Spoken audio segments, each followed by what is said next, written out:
वहां प्रिंसिपल को हटाया गया और 24 घंटे के अंदर दूसरे कॉलेज में नियुक्त कर दिया गया।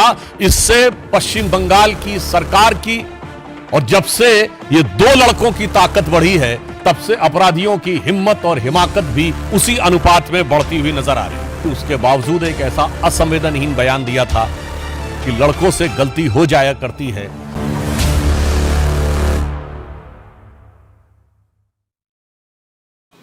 सर्वप्रथम पीड़ित को,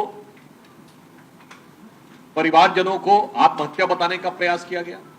उसके उपरांत केस को सीबीआई को नहीं दिया गया और तृणमूल कांग्रेस की सरकार की मंशा क्या थी, इससे साफ हो जाती है कि जिस प्रधानाचार्य को हटाया गया उसे चंद घंटों के अंदर दूसरे कॉलेज का प्रधानाचार्य नियुक्त कर दिया गया, जो मन में बहुत गहरा संदेह उत्पन्न करता है। और तमाम जगहों से यह डिमांड होने के बावजूद यह कहा गया कि एक हफ्ते के बाद अगर कुछ नहीं हुआ तो सीबीआई को केस ट्रांसफर करेंगे, जिसमें परिजनों से लेके तमाम लोगों का इस बात का शक था कि बंगाल पुलिस उसमें मैनिपुलेट करने का प्रयास कर सकती है।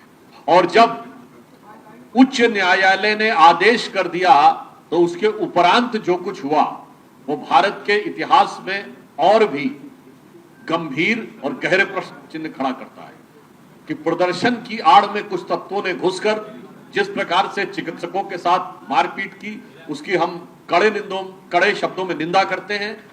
परंतु उसके साथ ही साथ यह पूरा संदेह हुआ कि यह तथ्यों को मिटाने का, साक्ष्यों को मिटाने का एक षड्यंत्र हो सकता है, क्योंकि वहां के कई कर्मचारियों के ये बयान आए हैं कि वो भीड़ में उपद्रवी तत्व जो तोड़फोड़ कर रहे थे वो उस कमरे का, सेमिनार हॉल का रास्ता पूछ रहे थे जहां पर यह कुकृत्य हुआ था। अर्थात आज का विषय एक घटना नहीं है, एक मानसिकता है। और यह मानसिकता पश्चिम बंगाल में आज से नहीं चल रही है। 2012 में संतारगाछी की घटना हो, 2013 में कामधुनी की घटना, 2014 में वीरभूमि, 2015 में कंधमाल, 2015 में पार्क स्ट्रीट का सामूहिक बलात्कार कांड हुआ हो, 2020 में एक आदिवासी कार्यकर्ता जो भारतीय जनता पार्टी की थी उसके साथ दुष्कर्म किया गया। और इसी वर्ष आपको याद हो शाहजहां शेख किस शहंशाही अंदाज में पुलिस के संरक्षण में चलता हुआ दिखता था। वो लगता ही नहीं था कि पुलिस की हिरासत में है या पुलिस उसकी सिक्योरिटी में चल रही है। इस घटना से पहले उत्तरी दिनाजपुर में एक महिला को कोड़े से पीटा गया और इसके बाद क्या कहा गया, वहां के विधायक हमीदुर रहमान के द्वारा कहा गया कि नहीं, वो तो महिला का चरित्र खराब था। और यहां तक कि उसमें मजहबी कानून की दुहाई दी गई कि जो हो रहा था वो सही था। इसलिए हमने कहा वो मानसिकता थी जिसने बढ़ते बढ़ते आज आपराधिक तत्वों के हौसले इतने बुलंद किए कि इस दुखद घटना के बाद तोड़फोड़ करके साक्ष्यों को नष्ट करने का षड्यंत्र रचा जा रहा है। कि पश्चिम बंगाल की मुख्यमंत्री जी की इतनी ममता उस प्रिंसिपल के प्रति क्यों है? जिस प्रकार से वहां प्रिंसिपल को हटाया गया और 24 घंटे के अंदर दूसरे कॉलेज में नियुक्त कर दिया गया, इससे पश्चिम बंगाल की सरकार की उन अपराधियों के प्रति किस प्रकार की संरक्षण की भावना है वो बेनकाब हो जाती है और पश्चिम बंगाल सरकार के द्वारा हो रहे किसी भी जांच के ऊपर बहुत गहरे शक की दीवार खड़ी कर देती है। कहां गई प्रियंका गांधी जी जो कहती थी लड़की हूं, लड़ सकती हूं? उनके होठ सिले हुए हैं अयोध्या, कन्नौज से लेकर कोलकाता तक। राहुल गांधी जी जो कहते थे कि मोहब्बत की दुकान, तो मुझे लग रहा है कि उनकी दुकान में, उनकी उस सियासी दुकान में मोहब्बत अपराधियों के लिए है, मोहब्बत दंगाइयों के लिए है और मोहब्बत बलात्कारियों के लिए है। अगर एक शब्द में कहें तो ये इंडी गठबंधन के सभी दल एक दूसरे के अपराध को कवर करने के लिए, जिसे हम लोग एक भाषा में कहते हैं ना, कवर फायर।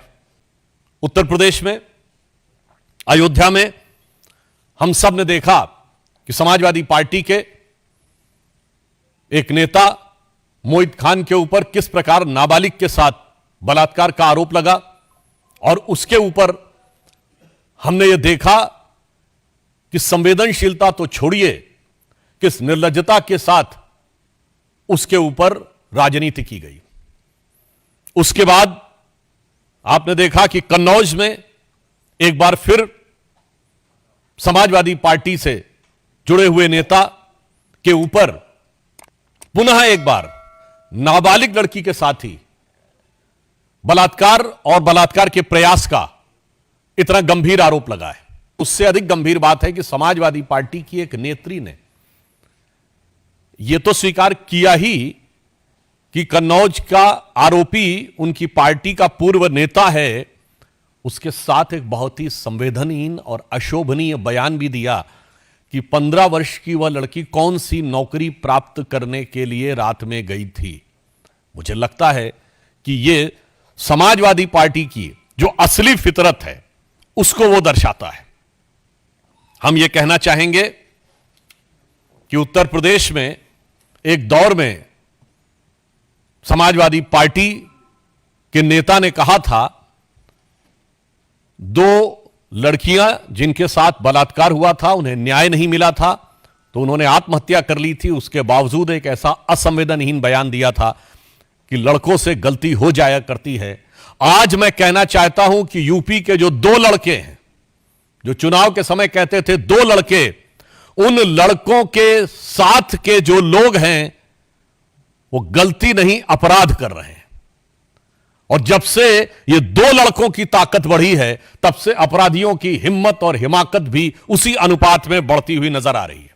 क्योंकि हम ये मानते हैं कि अपराध और अपराधी को जात पात पंथ मजहब और राजनीतिक दल के तराजू पे नहीं तौलना चाहिए, उसे सिर्फ अपराधी देखना चाहिए। परंतु उसके बावजूद बजाय संवेदनशीलता के अनेक प्रकार की मांगे की जा रही हैं।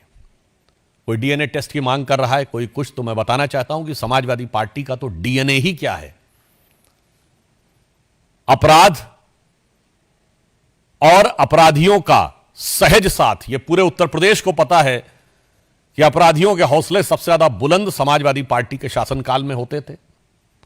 हम पुनः यह कहना चाहेंगे कि आप विपक्ष में हो या सत्ता में हो, हम विपक्ष में रहें या सत्ता में रहें, इस प्रकार के विषयों के ऊपर संवेदनशीलता से बात होनी चाहिए, राजनीति के हिसाब से नहीं। और इस तरह के विषय के ऊपर दलगत भावना से ऊपर उठकर विचार किया जाना चाहिए और अपराधियों को किसी भी प्रकार का संरक्षण, उनका मनोबल बढ़ाने का प्रयास अथवा उन्हें मोहलत देने का प्रयास नहीं करना चाहिए।